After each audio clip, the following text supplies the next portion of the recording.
So hello friends, welcome back. ഈ സീസണിലെ കേരള ബ്ലാസ്റ്റേഴ്സിൻ്റെ അവസാനത്തെ ലീഗ് മത്സരം ഇന്ത്യൻ സൂപ്പർ ലീഗിലെയും അവസാനത്തെ മത്സരമായിരുന്നു. ഇനിയുള്ളത് പ്ലേ ഓഫാണ്. നമ്മളതിലില്ല, നമുക്ക് കണ്ടിരിക്കാനേ പറ്റുള്ളൂ.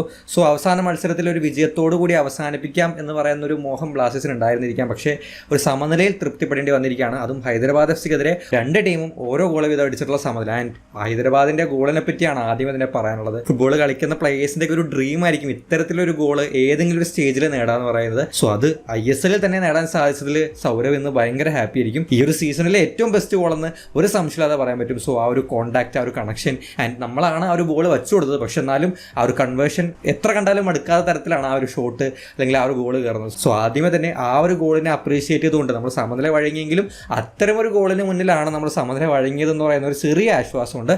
എന്തായാലും ഈ ഒരു മാച്ചിലേക്ക് വരുമ്പോൾ നേരത്തെ പറഞ്ഞ പോലെ ഈ ഒരു മാച്ചിലെല്ലാം ഉണ്ട്. ശരിക്കും നമ്മൾ ആ ഒരു പോയിന്റ് ടേബിൾ അവസാനം നോക്കുമ്പോൾ 8ാം സ്ഥാനത്താണ് ബ്ലാസ്റ്റേഴ്സ് അവസാനിപ്പിച്ചിട്ടുള്ളത്. ഒരു 2-3 മാച്ചിലുള്ള വിജയമോ സമനിലയോ ഒരു പക്ഷേ ബ്ലാസ്റ്റേഴ്സിന് ഈ സീസണിൽ പ്ലേ ഓഫ് കളിക്കാൻ സാധിച്ചേനെ. ഈ മാച്ചിൽ നമ്മൾ എങ്ങനെയാണോ കളിച്ചത്, നമ്മൾ ഗോൾ അടിക്കുന്നു, ലീഡ് പിടിക്കുന്നു, ഫസ്റ്റ് ഹാഫിൻ്റെ അവസാനം ആകുമ്പോൾ ഓപ്പണന്റിന് ഒരു ചാൻസ് നമ്മളായിട്ട് വെച്ച് കൊടുക്കുന്നു, അവരത് ഈ പറഞ്ഞ പോലെ കൃത്യമായിട്ട് കൺവേർട്ട് ചെയ്യുന്നു. ഈ സീസണിൽ കംപ്ലീറ്റ്ലി നടന്നിട്ടുള്ളത് ഇതേ രീതിയിൽ തന്നെയാണ്. നമ്മൾ പല മാച്ചിൽ ഇതുപോലെ തന്നെ ഒരു വിജയത്തിലേക്ക് വരാൻ പറ്റുന്ന സിറ്റുവേഷനിലേക്കൊക്കെ വരുന്നുണ്ടെങ്കിലും നമ്മൾ തന്നെ വരുത്തിയിട്ടുള്ള നമ്മുടെ തന്നെ എറേഴ്സ് നമുക്ക് ഇങ്ങോട്ടേക്ക് തിരിച്ചടിയായിട്ട് നമ്മൾ പല മാച്ചുകളിലും ആ ഒരു പോയിന്റ്സ് നഷ്ടപ്പെടുത്തിയിട്ടുണ്ട്. സോ ആ നഷ്ടപ്പെടുത്തിയ പോയിന്റ്സ് ഒക്കെ ഉണ്ടായിരുന്നെങ്കിൽ അതിലൊരു 2-3 മാച്ച് നമുക്ക് വിജയിക്കാൻ പറ്റിയിരുന്നെങ്കിൽ ഈ ഒരു സീസണിൽ ബ്ലാസ്റ്റേഴ്സിന് പ്ലേ ഓഫ് കളിക്കാൻ പറ്റിയ വീണ്ടും മറ്റൊരു മാച്ച്, മറ്റൊരു വിജയമാണ് നമുക്ക് നഷ്ടപ്പെട്ടുള്ളത്. എന്തായാലും ഒരുപാട് കാര്യങ്ങളൊന്നും പറയാനില്ല. അവസാനത്തെ മാച്ചാണ്. പോസിറ്റീവായിട്ട് തോന്നിയ പെർഫോമൻസുകളെ പറ്റി മാത്രമാണ് സംസാരിക്കാനുള്ളത്. അതിൽ ആദ്യമേ തന്നെ എനിക്ക് എടുത്തു പറയാൻ തോന്നിയിട്ടുള്ള ഒരു പേര് നോറ ഫെർണാണ്ടസിൻ്റെതാണ്. കാരണം വളരെ ലേറ്റ് ആയിട്ട് ലൈനപ്പിലേക്ക് വന്ന് നമ്മൾ പലപ്പോഴും ചിന്തിച്ചിട്ടുണ്ടാവും കുറച്ച് നേരത്തെ ഇദ്ദേഹത്തെ എന്തുകൊണ്ട് ഇറക്കിയില്ല എന്നുള്ളത്. ഈ സീസണിൽ നമ്മൾ ഗോൾ കീപ്പേഴ്സ് വരുത്തിയിട്ടുള്ള പിഴവുകളെല്ലാം ഈ മാച്ച് പെർട്ടിക്കുലർലി എടുത്ത് നോക്കുകയാണെങ്കിൽ ആ സിറ്റുവേഷനൊക്കെ നല്ല രീതിയിൽ ഡീൽ ചെയ്യുന്നത് കാണാൻ സാധിക്കും. പ്രത്യേകിച്ച് ഒരു ഷോട്ട് വരുന്നുണ്ട്, സച്ചിൻ പല സമയത്തായിട്ട് സേവ് ചെയ്യുന്ന ഷോട്ട് റീബൗണ്ട് വന്ന ഓപ്പണന്റ് കൺവേർട്ട് ചെയ്യുന്ന ഗോൾ നമ്മൾ കണ്ടിട്ടുണ്ട്. പക്ഷേ ഇവിടെ ആ ഷോട്ട് സേവ് ചെയ്യുന്ന രീതി, അത് തട്ടിത്തെറിച്ച് ഓപ്പണന്റിന് ചാൻസായി കിട്ടാത്ത വിധത്തിൽ അദ്ദേഹം സേവ് ചെയ്ത് അത് വീണ്ടും കൈപ്പിടിയിൽ ഒതുക്കി മാനേജ് ചെയ്യുന്നുണ്ട്. ആൻഡ് പെനാൽറ്റി ഈ മാച്ചിൽ അദ്ദേഹം സേവ് ചെയ്തു.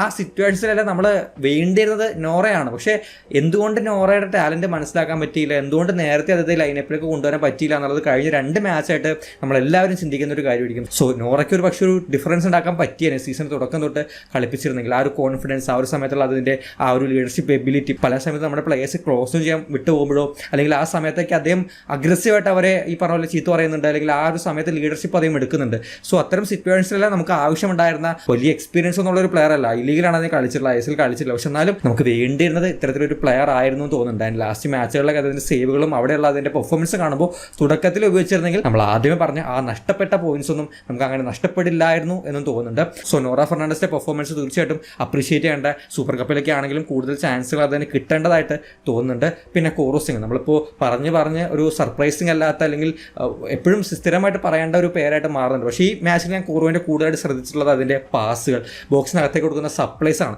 നമുക്കൊരു പ്രോപ്പർ സ്ട്രൈക്കർ, കൺവേർട്ട് ചെയ്യാൻ പറ്റുന്ന സ്ട്രൈക്കർ ഉണ്ടായിരുന്നെങ്കിൽ കഴിഞ്ഞ 2 മാച്ചിൽ നമ്മൾ ഹേസൂസിനെ നല്ല രീതിയിൽ ഈ സമയത്ത് മിസ് ചെയ്യുന്നുണ്ട്. കഴിഞ്ഞ മാച്ചിലാണെങ്കിലും നിഷാൻ പണ്ഡിതിലേക്കും പെപ്രയിലേക്കൊക്കെ അദ്ദേഹം ചാൻസസ് വെച്ച് കൊടുക്കുന്നുണ്ട്.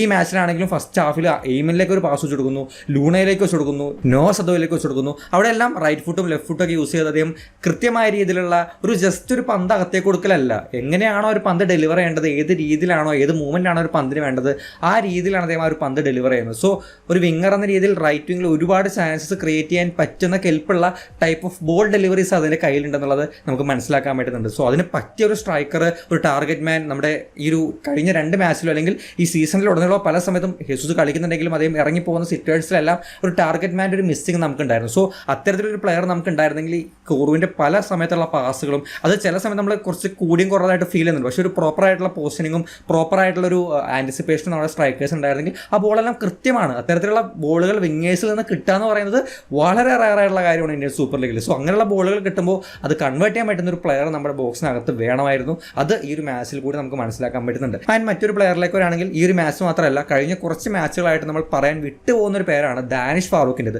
അതിൻ്റെ ഒരു ഇമ്പ്രൂവ്മെൻറ്റ്, ഒരു ചേഞ്ച്, അത് വളരെ സ്പെഷ്യലായിട്ട് എനിക്ക് ഫീൽ ചെയ്തു. കാരണം പല സമയത്തും ഡാനിഷ് മിസ്സാക്കാവുന്ന, മിസ് പാസിലേക്ക് പോകാവുന്ന, അല്ലെങ്കിൽ ഈ പറഞ്ഞ ഡിഫൻസീവിൽ അദ്ദേഹം ചില എറേഴ്സ് വരുത്തുന്ന സിറ്റുവേഷൻസിലെല്ലാം റീസെൻ്റ് ആയിട്ട് നല്ലൊരു ഇമ്പ്രൂവ്മെൻറ്റ്, നല്ലൊരു മാറ്റം നമുക്ക് അതിൽ കാണാൻ സാധിക്കുന്നുണ്ട്. കുറച്ചുകൂടി മെച്ചുവർഡായിട്ട് ചില സമയത്ത് അനാവശ്യമായിട്ട് ബാക്കിലേക്ക് പോകുന്നതും ബാക്ക് പാസ് കളിക്കുന്നതൊക്കെ നമ്മൾ കാണുന്നുണ്ട്. പക്ഷേ എന്നാലും നമ്മൾ സീസണിൻ്റെ തുടക്കത്തിലും കഴിഞ്ഞ സീസണിലൊക്കെ കണ്ട ആ ഒരു പ്രശ്നം, എവിടേക്ക് ബോൾ ഹാൻഡിൽ ചെയ്യാൻ കഴിവില്ലാത്ത അല്ലെങ്കിൽ ആ ഒരു പാസ് കൊടുക്കുമ്പോഴുള്ള മിസ്സുകൾ അത് അധികം കാണുന്നില്ല. ഈവൻ അദ്ദേഹത്തെ ഫ്രണ്ടിൽ കളിപ്പിച്ചപ്പോഴും ഡിസ്ട്രോയറായിട്ട് കളിപ്പിച്ചപ്പോഴൊക്കെ ആ ഒരു വ്യത്യാസം നമുക്ക് കാണാൻ സാധിക്കുന്നുണ്ട്. സോ ഇമ്പ്രൂവ്ഡ് ആയുള്ള പെർഫോമൻസ് ഈ മാച്ച് കൊണ്ട് മാത്രം പറയുന്നതല്ല, നമ്മൾ കഴിഞ്ഞ കുറച്ച് മാച്ചിലായിട്ട് അതേപ്പറ്റി പറയാൻ വിട്ടുപോയതുകൊണ്ട് ഈ ഒരു മാച്ചിൽ പ്രത്യേകം മെൻഷൻ ചെയ്യുന്നതാണ്. സോ റീസെൻ്റ് ആയിട്ട് നല്ലൊരു ഇമ്പ്രൂവ്ഡ് പെർഫോമൻസ് ആണ് ദാനിഷ് ഫാറൂഖിൽ നിന്ന് വന്നുകൊണ്ടിരിക്കുന്നത്. ആൻഡ് മറ്റൊരു പ്ലെയർ ലെഗറ്റോർ ആണ്. നമുക്കറിയാം വളരെ ലേറ്റ് ആയിട്ട് വന്ന് ലൈനപ്പിലേക്ക് വന്ന് സെൻറ്റർ ബാക്ക് പൊസിഷൻ കളിക്കുന്ന ഒരു പ്ലെയർ ആണ്. ആൻഡ് പല സമയത്ത് നമുക്ക് സെൻറ്റർ ബാക്ക് ആ ഒരു നിരയിൽ മിസ്സായിക്കൊണ്ടിരിക്കുന്ന ലാക്ക് ആയിക്കൊണ്ടിരിക്കുന്ന ആ ഒരു സ്പീഡാണെങ്കിലും പോസിഷനിങ് ആണെങ്കിലും കൃത്യമായ ഇടപെടലുകളൊക്കെ നമുക്ക് ഈ ഒരു ലെഗറ്റോറിൽ നിന്ന് കാണാൻ സാധിക്കുന്നുണ്ട്. ഒരു പക്ഷേ കുറച്ചുകൂടി ഗെയിം ടൈം കിട്ടിക്കഴിഞ്ഞാൽ കുറച്ചുകൂടി ഇമ്പ്രൂവ് ആവാനുള്ള ചാൻസസ് ഉണ്ട്. ഒരു ഡിസ്ട്രോയർ എന്ന രീതിയിലും ചില സമയത്ത് ഒരു ബിൽഡപ്പ് അത്യാവശ്യം വന്നിട്ട് മാനേജ് ചെയ്യുന്നുണ്ട്. പക്ഷേ ഒരുപാട് നമ്മൾ അതിൻ്റെ റീസെൻറ്റ് മാച്ചസ് കണ്ടപ്പോഴും നമ്മൾ ഒരുപാട് ബിൽഡപ്പിൽ ഡീപ് പ്ലേയിങ് പ്ലേ മേക്കറിനെ പോലെ കളിക്കുന്ന ടൈപ്പ് ഓഫ് ഒരു പ്ലെയർ അല്ല. പക്ഷേ എന്നാലും ഈ പറഞ്ഞ ഡിസ്ട്രോയർ ടൈപ്പ് ഓഫ് ഒരു കൃത്യമായ പോസിഷനിങ്, നല്ല സ്പീഡ്, അത്യാവശ്യം ആ ഒരു ഏരിയൽ ബോൾസ് ഒക്കെ നല്ല രീതിയിൽ അദ്ദേഹം ഹാൻഡിൽ ചെയ്യുന്നുണ്ട്. അവിടെ എല്ലാം ലെഗറ്റോർ തീർച്ചയായിട്ടും ഒരു നല്ല അഡീഷൻ ആയിട്ട് തോന്നുന്നുണ്ട്. കഴിഞ്ഞ 2 മാച്ചിലും വളരെ ഡീസൻ്റ് ആയിട്ടുള്ള അല്ലെങ്കിൽ എടുത്തു പറയേണ്ട ഒരു പെർഫോമൻസ് തന്നെയാണ് ലെഗറ്റോറിൽ നിന്ന് വന്നിട്ടുള്ളത്. സോ അതിൻ്റെ പേരും ഈ ഒരു മാച്ചിൽ മെൻഷൻ ചെയ്യേണ്ടതായിട്ട് തോന്നുന്നുണ്ട്. ആൻഡ് ആദ്യ ഹാഫിൽ ചില സിറ്റുവേഷൻസിൽ എയ്മാൻ്റെ പ്രസൻസും അത്യാവശ്യം നന്നായിട്ട് ഫീൽ ചെയ്തു. പ്രത്യേകിച്ചും നമ്മൾ കോറൂസിംഗിലേക്ക് അദ്ദേഹം വെച്ച് കൊടുക്കുന്ന ഒരു പാസ് ഉണ്ട്, ചില ഡ്രിബിൾ ചെയ്ത് അകത്തേക്ക് കയറുന്ന ചില സിറ്റുവേഷൻസ് ഫസ്റ്റ് ഹാഫിൽ ഉണ്ടായിരുന്നു. ആൻഡ് നമ്മൾ കഴിഞ്ഞ മാച്ചിൽ ഉണ്ടാക്കിയ ആ ഒരു ഇമ്പാക്റ്റ് കഴിഞ്ഞ മാച്ചിൽ ഡള്ളായിട്ട് തുടങ്ങി മികച്ച രീതിയിൽ അവസാനിപ്പിച്ചു. പക്ഷേ ഈ മാച്ചിൽ മികച്ച രീതിയിൽ തുടങ്ങിയിട്ട് അവസാനം ആ ഒരു ഇഞ്ചുറിയൊക്കെ അദ്ദേഹത്തെ കുറച്ച് ബാധിച്ചതുപോലെ ഫീൽ ചെയ്യുന്നുണ്ടായിരുന്നു. പക്ഷേ ആദ്യത്തെ ഹാഫിൽ അദ്ദേഹം വെച്ചു കൊടുത്ത പന്തുകളൊക്കെ അത്യാവശ്യം നന്നായിട്ട് വന്നിട്ടുണ്ടായിരുന്നു. അവിടെയും നമുക്കൊരു കൺവേർട്ടർ, അവിടെ കോറു ആണ് അവിടെ വരുന്നത്. ആദ്യത്തെ ഹാഫിൽ കോറു കൊടുത്ത് എയ്മാൻ മിസ്സാക്കുന്നത് കണ്ടു കഴിഞ്ഞ ശേഷം നമ്മൾ വീണ്ടും കാണുന്നത് എയ്മാൻ കൊടുത്തിട്ട് കോറു മിസ്സാക്കുന്നതാണ്. സോ അവർ രണ്ടുപേരും അങ്ങോട്ടും ഇങ്ങോട്ടും മത്സരിക്കുകയായിരുന്നു. പക്ഷേ രണ്ടുപേരും കൊടുക്കുന്ന ബോൾ അടിപൊളിയാണ്, പക്ഷെ കൺവേർട്ട് ചെയ്യാൻ രണ്ടുപേർക്ക് സാധിച്ചിട്ടില്ല എന്നുള്ളതാണ് അവരുടെ ഒരു പ്രശ്നമായിട്ട് വന്നത്. ആൻഡ് സെക്കൻഡ് ഹാഫിലേക്ക് വന്നപ്പോൾ നമ്മൾ പെപ്പറെ മാറ്റി നോവയെ കൊണ്ടുവന്നു. പക്ഷേ എനിക്ക് അവിടെ ഫീൽ ചെയ്തൊരു കാര്യം, എവിടെ ഒരു പ്രോപ്പർ സ്ട്രൈക്കർ കുറച്ചുകൂടി ഒരു ടാർഗറ്റ്, നമ്മൾ ആരെയാണോ ആ ഒരു ഫ്രണ്ടിലേക്ക് ടാർഗറ്റ് ചെയ്യുന്നത് ആ ഒരു പ്ലെയറിൻ്റെ മിസ്സിംഗ് ഉണ്ടായിരുന്നു. ആൻഡ് നോവയെ നമ്മൾ ഉപയോഗിക്കുന്ന രീതി ഒരു സീസണിൽ ഉടനീളം നോക്കുകയാണെങ്കിൽ വൈഡിലാണ്, വളരെ കുറച്ച് സമയം മാത്രമാണ് അത് സെൻട്രലിൽ ഉപയോഗിച്ചത്. പക്ഷേ ഈ മാച്ചിൽ ഒരു പക്ഷേ സെൻട്രലിൽ അതായത് ഉപയോഗിക്കുന്നതായിരുന്നു നല്ലതെന്ന് തോന്നുന്നുണ്ട്. പ്രത്യേകിച്ചും പെപ്ര, ഹേസൂസ് ഈ രണ്ടുപേരും ഫ്രണ്ടിൽ ഇല്ലാത്ത സാഹചര്യത്തിൽ ഫ്രണ്ടിൽ നമുക്ക് ആളില്ലാത്തതുപോലെയും പല സമയത്തും ആ ഒരു സെക്കൻഡ് ഹാഫിലേക്ക് പോവേണ്ട പന്തുകളെല്ലാം വൈഡിലേക്ക് പോയിട്ട് അവിടെ നമ്മൾ സ്ഥിരം കാണുന്ന നോവ ഡ്രിബിൾ ചെയ്ത് അകത്തേക്ക് കയറാൻ ശ്രമിക്കുന്നതോ ക്രോസ് കൊടുത്ത് ഫെയിൽ ആവുന്നതോ ആ സ്ഥിരം പാറ്റേണിലേക്ക് വരുന്നുണ്ടായിരുന്നു. പക്ഷേ ആ സെക്കൻഡ് ഹാഫിലെ മാറ്റം എനിക്ക് അത്ര വർക്കായിട്ട് തോന്നിയില്ല. അമവിയെ ഫ്രണ്ടിൽ കളിപ്പിച്ചിട്ട് നോവയെ ഒരു ലെഫ്റ്റിൽ കളിപ്പിക്കുന്നത്. അവസാന നിമിഷങ്ങളിലേക്ക് വരുമ്പോൾ നോവ ഫ്രണ്ടിലും അമവിയ ലെഫ്റ്റിലായിട്ട് വരുന്നുണ്ട്. അതല്ലാത്ത പക്ഷേ നമുക്കൊരു ഇന്ത്യൻ സ്ട്രൈക്കർ ഓപ്ഷൻ അവൈലബിൾ ആയിരുന്നു.